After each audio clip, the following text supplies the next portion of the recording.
కదా పింఛన్ వస్తుందా నీకు? వస్తలేదు. ఎందుకు వస్తలే? ఇప్పుడు 5 సంవత్సరాల రాక పింఛన్ వస్తలేదు.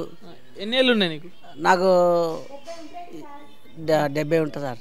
మరి పింఛన్ రావాలి కదా? రాలేదు సార్, అసలు పింఛన్ లేదు, ఏం లేదు. మీరు అప్లై చేసుకోలేదా?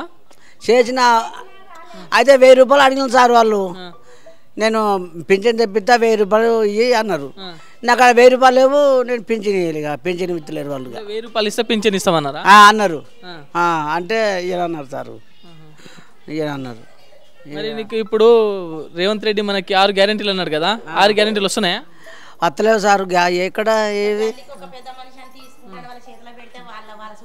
అసలు ఏం వస్తలేవు.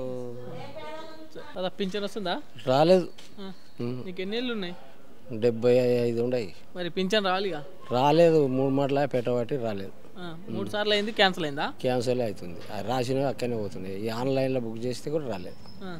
మళ్ళీ ఇప్పుడు ఈసారి పెట్టినాం కానీ మళ్ళీ అయితే ఇప్పుడు మనకి 6 గ్యారెంటీలు అన్నాడు కదా రేవంత్ రెడ్డి, 6 గ్యారెంటీలు అమలు అవుతున్నాయి. మంది కొంపలు ముంచకూడదు. ఇప్పుడు మరి కేసీఆర్ పాలన బాగుందా, రేవంత్ రెడ్డి పాలన బాగుందా? కేసీఆర్దే బాగుండే. రైతు బంధు గీతు అన్నీ పడుతుండే. ఇప్పుడు రేవంత్ రెడ్డి ఏమి ఇస్తలేడా? ఏమి లేదు. ఇస్తుండు కదనే ఫ్రీ బస్సు. ఏం ఆడవాళ్ళకి ఇస్తున్నాడు, కొట్లాడి చేస్తున్నాడు. ఇంకా ఫ్రీ కరెంట్ అన్నాడు, ఫ్రీ కరెంట్ వస్తలేదా? ఎక్కడిది ఫ్రీ కరెంట్ కూడా లేదు. 500కే సిలిండర్ అన్నాడు. ఎక్కడిది 500లే ఎప్పటాకని తీసుకుంటున్నారు. మరి కేసీఆర్ పాలన ఏం బాగాలేదు అంటుండగా అన్ని బోకరు దండగా.